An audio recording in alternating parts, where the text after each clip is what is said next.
In this game, I was white and I played e4, c5 Sicilian, and a few moves into the game.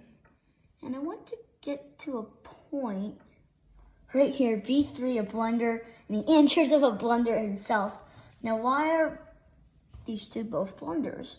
Well, notice what b3 done was that I'm cutting off my bishop's own escape squares, right? Because right now, my bishop has b3 and a2 to go to if it's attacked, but b3 cuts off both of those squares, meaning pawn here wins a piece because, well, I can take and then he can take, but what am I going to do now? I'm just down a piece.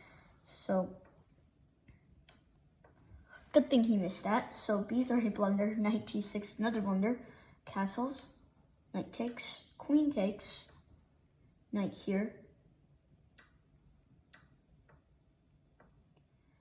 and a few moves, and g3 usually it's a bad idea because you see f3, g2, h3, sometimes even g4, they're all non-light squares, right? And I had 3 pawns. In fact, all my kingside pawns are on dark squares, meaning my pawns can't defend the light squares, meaning he can attack on the light squares and get a checkmate, right? Because if he could place his queen on f3 and his bishop on h3, but then there would be almost an impossible, an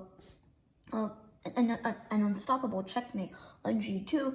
But you can see now, he obviously needs his light squared bishop to attack. Now, where's his light squared bishop? Well, it's all the way back here, and there's a million light squared pawns blocking this light squared bishop, and so I don't really have to worry about any attack coming in the light squares. And he pinned my knight, of course. I'm moving my rook, unpinning my knight, and defending the knight. Bishop here, attacking his queen again. Now, e5 blunder, because now, again, it's sort of the same mistake I made back here with b3. I'm cutting off my bishop's escapes, where this is exactly what he's doing again.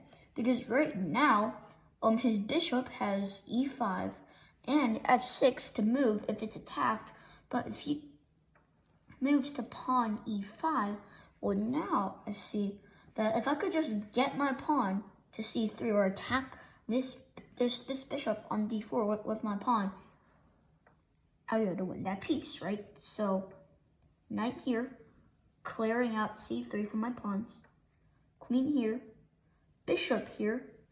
Now, he has to do something, right? Because if you look, there's not really there's not a good move he can play to defend his bishop. So, pawn here, bishop back, and b5 doesn't do anything to stop pawn c3. Takes.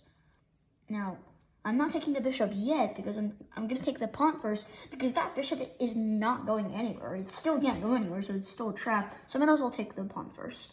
So pawn here. Now I took the bishop. And rook here. I'm having a few ideas on if he castles. Note that his king will be on g8, meaning knight e7 will fork his king and his queen. But I figured, well, it's the end game. He's probably not going to castle, because why do you want to castle in the end game? So I figured I might as well get his queen out of there. So rook here. And after this, I check, takes.